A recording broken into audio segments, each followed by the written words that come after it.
nothing going on for me right now. I've got a half guard, I'm flattened out, I'm being lengthened out. I'm gonna have my cross face, he's gonna cross face me and start pummeling his chest to the floor.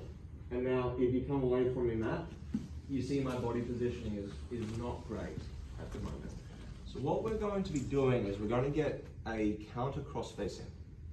I go across the top of his shoulders and I'm hunting for his armpit, and then I want to start forcing my shoulder into his face. So it's like I'm doing a cross face but from the bottom. So when you go super tight with this cross face here, Matt, go like make it bad. I said make it bad. Go on, mate. That's all right. Now you can see how all of a sudden my voice is a lot less like, and I'm not struggling as much. Second bit was we bring the other hand back into the fight.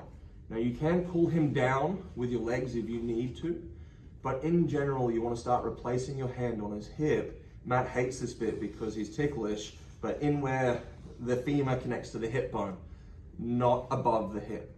So if I'm pushing above his hip, straight up, I'm pushing in squishy belly. And watch what happens. You ready? Not a whole lot of anything. If instead I go on his hip itself where the femur connects to the hip socket, watch. And as I start pushing, you see either his leg will move down, or if he's being super solid, he will start to move down.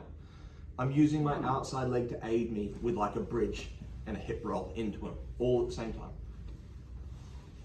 Can you say, I don't care about this bottom foot. I want to keep it loosely connected, not super tight to stunt myself, not so loose that it's coming out the half guard, because you don't want to just abandon it for the sake of abandoning it.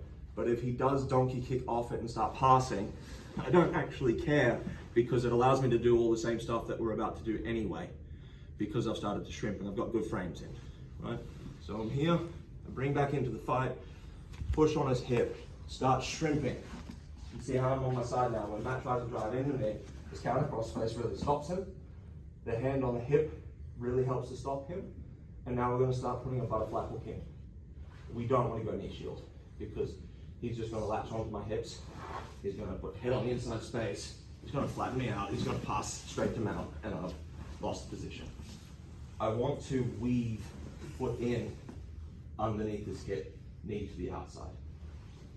Now all of a sudden, when he tries to jam into me, I've got a really nice frame in the way. And because I've got sticky hooks, so I'm flexing my toes back towards my knee. See how he's starting to lift? Yeah, easy to lift him. Now all of a sudden, if I connect to him properly up top, I can start looking to sweep straight away.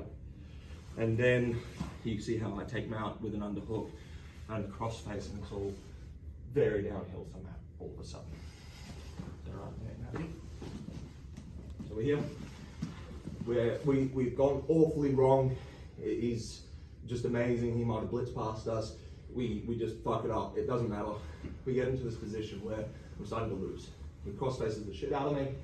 You know, I connect, trying to cross face, I start looking to push as I shrimp. Even if you can only manage